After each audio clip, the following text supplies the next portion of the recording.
Picture this, a packed Las Vegas exhibition hall. Thousands of eyes locked on two men standing in the center of a boxing ring. One is a cocky, undefeated heavyweight champion in his prime. Muscles rippling, tattoos gleaming under the lights, ego bigger than the stadium itself. The other? A man in his 60s, gray-haired, calm, wearing simple black trunks and no flashy entrance music. His name is Chucknorris. And the young champion? He refuses to even touch gloves with him. The crowd gasps. The disrespect is palpable. The cameras zoom in. And then the bell rings. What happens next isn't just a fight. It's a lesson, a masterclass in humility delivered not with words, but with fists, wisdom, and the kind of quiet strength that only comes from a lifetime of discipline. This is a story of how one punch, one calculated, devastating punch, changed everything, not just for the arrogant champion, but for everyone watching. Because sometimes legends don't need to prove anything. They just need to remind you why they became legends in the first place. Let's begin. His name was Derek the Destructor Kane, and if you'd asked anyone in the boxing world 6 months before this night, they'd tell you he was untouchable. 28 years old, 32 wins, 0 losses, 30 knockouts. He didn't just beat opponents. He destroyed them, humiliated them. He'd stand over their fallen bodies and flex to the cameras, his signature move that made him both loved and hated by millions. Derek came from nothing, grew up in the Bronx, raised by a single mother who worked 3 jobs just to keep the lights on. He found boxing at 14, and it saved his life. Or at least, that's what everyone said. The truth was more complicated. Boxing gave him power, yes. It gave him money, fame, respect. But it also gave him something darker, the belief that might made right. That being the strongest meant you could do whatever you wanted, say whatever you wanted, treat people however you felt like treating them. And Derek felt like treating people terribly. His trainers enabled it. His promoters loved it. Controversies sold pay-per-views. So when Derek mocked opponents at weigh-ins, when he refused to help them up after knockdowns, when he talked trash about legends of the sport who came before him, nobody stopped him. They just counted the money. But Derek made one critical mistake. He started believing his own hype. 3 months before our story begins, Derek was on a podcast, one of those bro culture shows where fighters come on to talk tough and drink whiskey. The host asked him a question that seemed innocent enough. If you could fight any legend from any era, who would it be? Derek didn't hesitate. Chucknorris. The host laughed. Chucknorris? The actor? The meme guy? Derek's face was dead serious. Yeah, everyone treats him like some kind of god. The guy is ancient. I'd put him down in 30 seconds. Show everyone these so-called legends are just regular people who got lucky. The clip went viral within hours. Twitter exploded. Reddit threads stretched for thousands of comments. And somewhere in Texas, on a quiet ranch, Chucknorris himself saw it. His wife, Gina, showed him the video on her phone. They were sitting on the back porch, watching the sunset paint the sky in shades of orange and purple. Chuck watched the whole thing without expression. When it ended, he simply handed the phone back. What do you think? Gina asked. Chuck was quiet for a long moment. Then he said, he's young. He doesn't know any better. Are you going to respond? No need. But the world had other plans. Within a week, Derek's team made an official challenge, a charity exhibition match. 3 rounds. Vegas. All proceeds to youth boxing programs. It was brilliant marketing. Derek would look generous even while disrespecting a legend, and if Chuck refused, he'd look scared. Chuck's phone rang off the hook. Friends called. Former students. Business partners. Everyone had an opinion. Some said ignore it. Some said sue for defamation. A few, the ones who really knew him, said accept it. Chuck meditated on it for 3 days. He walked his property, trained in his dojo, talked with Gina, and on the 3rd evening, he called Derek's promoter directly. I accept. The promoter couldn't believe it. Mr. Norris, you don't have to. I accept. 3 rounds. 1 condition. Anything. The money goes to military families, not just boxing programs. And Derek donates his purse too. There was silence on the line. Then, I'll talk to him. Derek agreed, but only because his team convinced him it would be the biggest payday of his career. He didn't care about the charity. He cared about being the man who defeated Chuck Norris on live television. The date was set, 2 months away. Plenty of time for Derek to train and for Chuck to, well, everyone assumed Chuck would back out eventually. Nobody really believed a man in his 60s would step into the ring with the most dangerous heavyweight in the world. But Chuck started training the next morning. Las Vegas in October is still hot enough to shimmer. The weigh-in took place at the MGM Grand, in a ballroom packed with press, fans, and cameras from every major sports network in the world. This wasn't just a fight anymore. It was a cultural event. Derek arrived first, flanked by his entourage, 10 deep, all wearing matching black tracksuits with Destructor embroidered in red. Music thumped from portable speakers. Derek shadowboxed with cameras, his muscles oiled and defined, every movement designed for maximum visual impact. He stepped on the scale, 238 pounds of pure, sculpted aggression. The crowd roared. Derek raised both fists and shouted, "This is my city, my time, and tomorrow I'm going to show the world what happens when legends get old." More cheers, more camera flashes. Then Chuck arrived. No entourage, no music, just Chuck, wearing a simple black polo shirt and jeans, walking calmly through the crowd with Gina beside him. The noise in the room shifted. It didn't get louder, it got different, deeper, more respectful. People stood without being asked. Chuck stepped onto the scale without ceremony, 210 pounds. Lean, efficient, the body of a man who'd spent 50 years mastering his craft. The promoter, a slick-suited man named Eddie Maz, tried to orchestrate the traditional face-off. "All right, gentlemen, let's get a photo for the ages." Derek, Chuck, center stage. They moved to the center of the platform. Derek was 4 inches taller, 28 pounds heavier. He stared down at Chuck with open contempt, his jaw working a piece of gum like a machine. Chuck's expression was neutral, calm. His eyes held no anger, no fear, just awareness, like he could see everything about Derek in a single glance. Eddie positioned them close. "All right, traditional fist bump, and..." Derek interrupted. "Nah." Eddie blinked. "Sorry." Derek stepped back, arms crossed. "I said nah. I don't touch gloves with has-beens. I don't shake hands with people I'm about to embarrass. Tomorrow night, old man, I'm going to put you to sleep. And I want you to remember that I didn't even respect you enough to touch your fist today." The room went silent. Not quiet, silent. The kind of silence that feels like pressure in your ears. Cameras clicked frantically. Reporters leaned forward. This was the moment everyone would talk about for years. Chuck didn't react. He simply held Derek's gaze for 3 long seconds. Then, without a word, he turned and walked off the stage. Gina followed, her hand briefly touching Chuck's elbow. As they left, Derek shouted after them, "That's right. Walk away. Just like you'll run tomorrow when you realize you're in over your head." His entourage laughed and cheered. Derek played to the cameras, flexing and posing.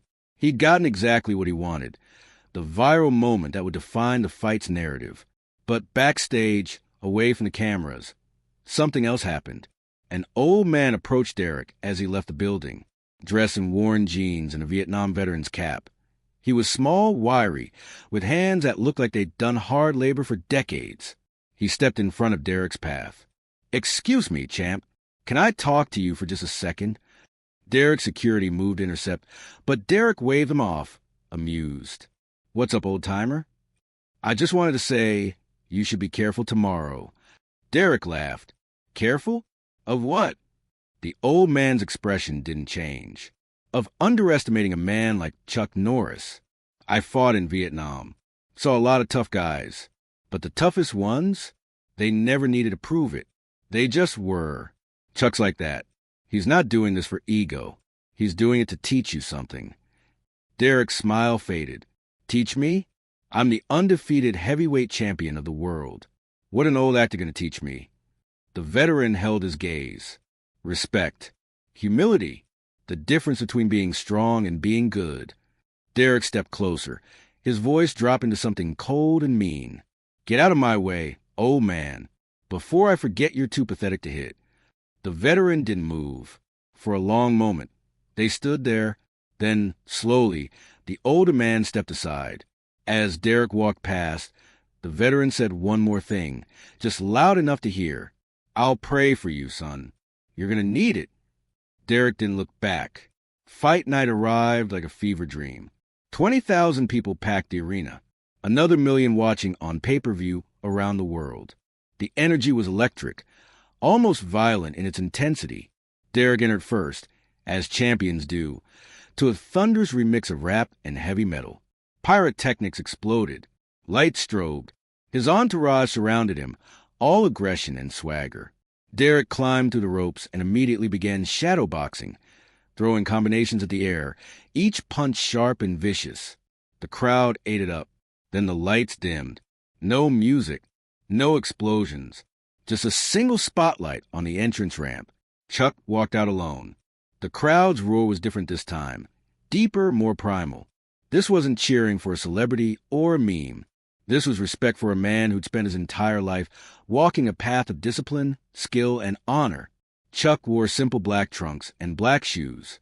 No robe, no theatrics. He moved with the calm, economical grace of someone who'd done this 1,000 times before. As he climbed into the ring, Derek circled him like a predator, still throwing punches, still talking. "You ready, old man? You ready to get embarrassed on live TV?" Chuck said nothing. He moved to his corner, where his longtime friend and cornerman, a quiet Brazilian jiu-jitsu master named Carlos, waited. "How do you feel?" Carlos asked, fitting Chuck's mouthguard. "Good," Chuck said simply. The referee called him to center ring. The man was a veteran official named Martinez, who'd worked 300 championship fights. He went through the rules quickly, professionally. When he finished, he said, "All right, gentlemen, touch gloves." Chuck extended his fist, a simple gesture of sportsmanship. Derek stared at it. Then, deliberately, he turned his back and walked his corner. The crowd booed. Even Derek's fans seemed uncomfortable with the disrespect. Martinez looked at Chuck apologetically. Chuck simply nodded. "It's okay," and returned to his corner. The bell rang. Derek exploded out his corner, like he'd been shot from a cannon. He came forward throwing everything. Jabs, hooks, uppercuts. A hurricane of leather aimed at Chuck's head. The crowd gasped. This wasn't going to be a feeling-out process. This was an execution attempt. But Chuck wasn't there. He moved like water, slipping, sliding. His head movement was so subtle, it was almost invisible, but every punch Derek threw missed by millimeters. Chuck's footwork carried him along the ropes, staying just out of range, his hands high, his eyes tracking Derek's every movement. Derek pressed harder, throwing faster, meaner. "Stand still," he shouted between combinations. "Fight me." Chuck circled, waited, watched. 30 seconds in, Derek landed his first clean shot, a jab that snapped Chuck's head back. The crowd gasped. Derek grinned savagely and immediately followed with a massive right hand, putting all 238 pounds behind it. Chuck's left hand came up, a perfect textbook block that redirected the punch harmlessly past his head. And in that millisecond, that tiny gap in Derek's defense, Chuck countered. One punch. A straight right hand that traveled exactly 6 inches. It landed on Derek's solar plexus with surgical precision. The sound was sickening, like a baseball bat hitting a side of beef. Derek's eyes went wide. His mouth opened. No sound came out. His knees buckled, and for just a second, Chuck saw it all on his face. Shock, pain, fear, and the terrible realization that he made a catastrophic mistake. Derek crumpled to the canvas. The arena exploded. As Derek lay on the canvas, gasping for air, the broadcast cut to slow-motion replays. Analysts watched in stunned silence as the punch was shown from 6 different angles. It wasn't a knockout blow, not yet, but it was a statement, a message. Martinez began his count. 1, 2, 3. Derek struggled to his hands and knees, his face red, his lungs screaming for oxygen. He'd never been hit like that in his life. Not in sparring. Not in 32 professional fights. This was different. This wasn't just power. It was precision, timing, and decades of knowledge compressed into a single moment of perfect technique. 4, 5, 6. In his corner, Derek's trainer screamed instructions. Get up, breathe, get up. But in those seconds on the canvas, something strange happened to Derek. Through the pain and humiliation, a memory surfaced, a memory from his childhood. He was 9 years old, getting beaten up by older kids in a Bronx park. He was on the ground, just like now, and no one came to help him. His mother was at work. His father was gone. He was alone, and he'd made a promise to himself that day, never again, never be weak again, never let anyone see you hurt. That promise had driven him to boxing. That promise had made him champion. But it had also made him cruel. 7, 8. Derek forced himself up. The crowd roared. He nodded at the referee. I'm okay, though he absolutely wasn't. Martinez checked his eyes. You good to continue? Yes, Derek managed. The referee stepped back and motioned him to fight. Derek came forward again, but differently now. More careful, more technical. He'd felt Chuck's power, and it had shaken something loose in his mind. A recognition that he wasn't fighting some old man trying to relive his glory. He was fighting a master who'd simply been waiting for the right moment. Chuck remained center in the ring, his guard perfect, his breathing controlled. He wasn't celebrating, wasn't showboating. He was simply present, ready, watching. Derek threw a careful jab. Chuck slipped it. Another jab. Another slip. Derek tried a combination. Jab, jab, hook. Chuck's guard absorbed what couldn't be avoided, deflected what could. And then, for just a moment, Chuck spoke. You're better than this, he said quietly. You don't have to be cruel to be strong. Derek blinked. The words cut through his adrenaline like a knife. What? But Chuck didn't elaborate. He simply continued fighting, or rather, defending, because that's what he was doing. Not fighting, defending, teaching. Every movement was a lesson in efficiency, patience, control. The round continued. Derek threw everything he had, and Chuck absorbed it all, deflected it all, made it look easy. When the bell finally rang, ending round 1, Derek stumbled back to his corner, exhausted despite being the younger, stronger man. Chuck walked calmly to his corner. Carlos gave him water. You okay? Carlos asked. Yes, he's learning. You want to finish it? Chuck was quiet for a moment, watching Derek across the ring. The young champion was bent over, sucking air, his trainer frantically trying to revive his confidence. Chuck saw something in Derek's eyes now that wasn't there before. Not fear, not exactly, but openness, like a door had been cracked open. Not yet, Chuck said. Round 2 began differently. Derek came out more measured, more respectful of Chuck's ability. He circled, threw feints, tried to set traps. He was a brilliant tactical fighter when he wanted to be. That's how he'd won 32 fights. But ego had made him sloppy. Now, stripped of that ego by a single punch, his true skill began to show. Chuck nodded slightly, as if approving. He engaged more now, throwing his own jabs, checking Derek's timing, making this an actual conversation rather than a one-sided assault. They exchanged combinations. Derek landed some good shots that would have hurt a lesser man. Chuck blocked most, absorbed a few, and countered with precision strikes that accumulated damage like compound interest. A jab to the body, another to the head, a hook that grazed Derek's temple.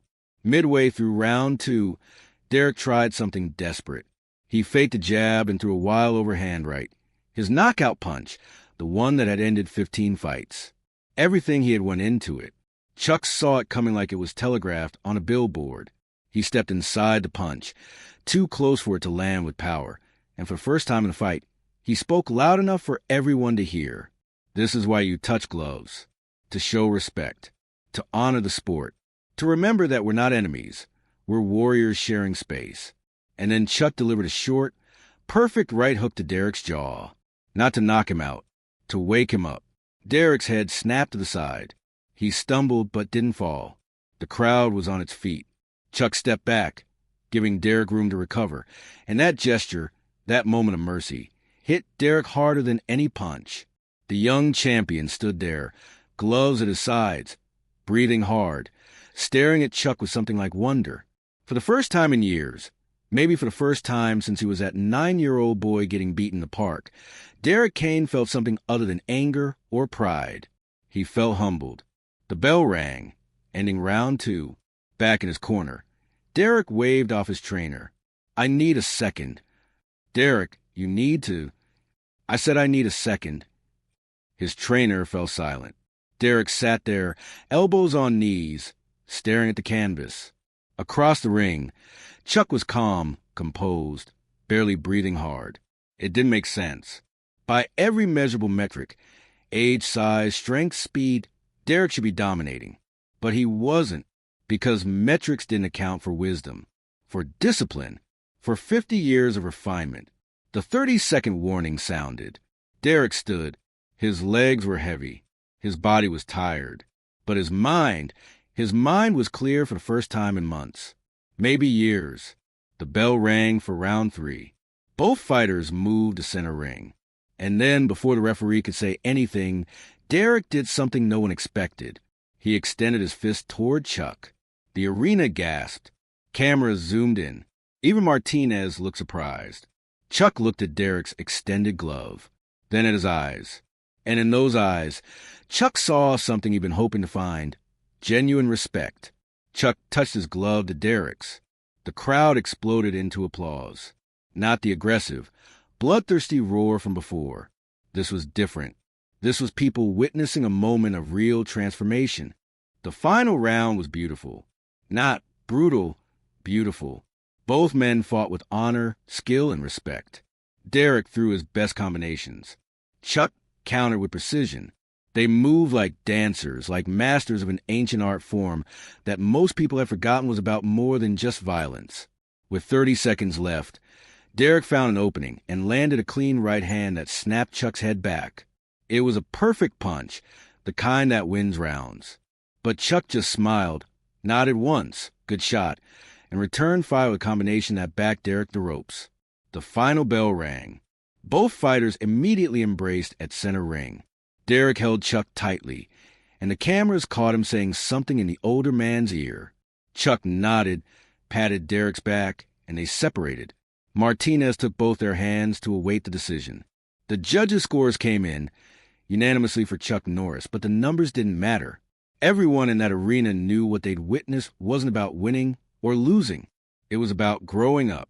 The post-fight press conference was packed. Derek sat at the table, a small cut above his eye, but otherwise unmarked. Chuck sat beside him, calm as ever. A reporter stood. "Derek, you've never been defeated before tonight. How does it feel?" Derek was quiet for a long moment. Everyone expected excuses. Complaints about the age exhibition format. Something to preserve his ego. Instead, he said, "It feels necessary." The room went silent. Derek continued, his voice steady but vulnerable in a way no one had ever heard from before. "I came into this fight thinking I was going to teach an old man a lesson, but he taught me one instead.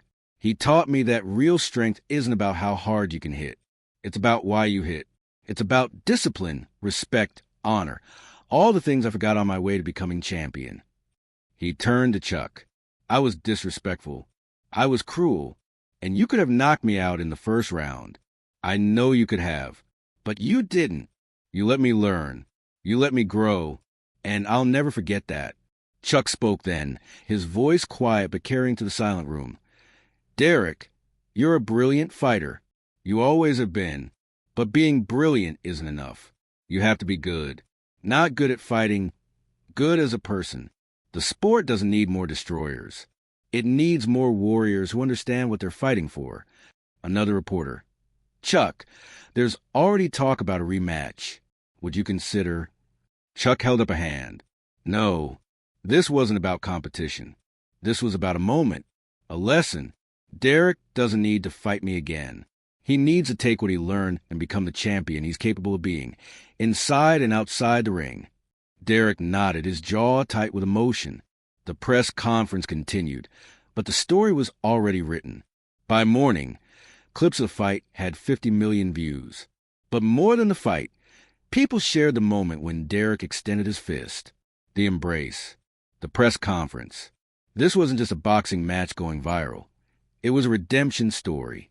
In the weeks that followed, Derek did something unprecedented. He personally called every fighter he disrespected over the years, 19 of them, and apologized. Not public apologies for show. Private ones. Real ones. Some accepted. Some didn't. But he did it anyway. He started a foundation for at-risk youth in the Bronx, focusing not just on boxing but on mentorship, education, character development. He brought in coaches who taught respect alongside right hooks. 3 months after the fight, Derek returned to the ring and defended his heavyweight title. But he was different now. He helped his opponent up after knockdowns. He touched gloves with genuine respect. And when he won, he didn't flex or pose. He simply raised his opponent's hand alongside his own. The sport noticed. Young fighters noticed. And slowly, incrementally, something began to shift in boxing culture. As for Chuck, he returned to his ranch in Texas, returned to his quiet life of training, teaching, and spending time with his family. He didn't do interviews about the fight unless asked directly. He didn't leverage it for publicity, because that was never what it was about. One evening, 6 months later, a package arrived at Chuck's ranch. Inside was a pair of boxing gloves, the ones Derek had worn that night. With them was a handwritten note. Master Norris, these gloves reminded me of who I don't want to be. Now they remind me of who I'm trying to become. Thank you for the lesson. I'll spend the rest of my life trying to honor it. With respect and gratitude, Derek. Chuck held the gloves for a long moment. Then he smiled and placed them on a shelf in his dojo, next to his other treasures, not as trophies, but as reminders. Reminders that the greatest fights aren't won with fists. They're won with wisdom, patience, and the courage to help someone become better than they were. So what's the lesson here? What's the takeaway from a night an arrogant champion refused to touch gloves with a legend, and that legend taught him something more valuable than any knockout? It's this: real strength doesn't shout. It doesn't need to. Real strength is quiet, disciplined, and secure enough that it never needs to prove itself to anyone. The most dangerous people in the world aren't the ones talking the most trash. They're the ones who've done the work, paid the dues, earned the respect, and have nothing left to prove. Derek Kane learned that ego is armor we wear to protect our insecurity. And the moment you meet someone who's truly secure, someone like Chucknorris, that armor doesn't just crack. It becomes unnecessary. Because you realize the person across from you isn't there to destroy you. They're there to elevate you, if you're willing to learn. We live in a world that celebrates loudness, that confuses confidence with arrogance, that thinks being humble means being weak. But Derek learned what all true warriors eventually discover. Humility isn't weakness. It's wisdom. It's the understanding that no matter how good you are, there's always someone better, always another lesson to learn, always room to grow. Chucknorris didn't need to fight Derek Kane to prove anything. He did it to remind us all of something we've forgotten. That respect matters. That sportsmanship matters. That how you win or lose defines you far more than whether you win or lose. The first punch changed everything, not because it knocked Derek down, but because it woke him up. And maybe that's what we all need sometimes. Not to be defeated, but to be humbled. Not to be destroyed, but to be shown a better way. Not by someone who wants to break us, but by someone who believes we can be better than we are. Because legends aren't made by how many people they knock down. They're made by how many people they lift up. Remember, the quietest person in the room is often the most dangerous. Not because they're hiding something, but because they've already proven everything, and they have nothing left to prove.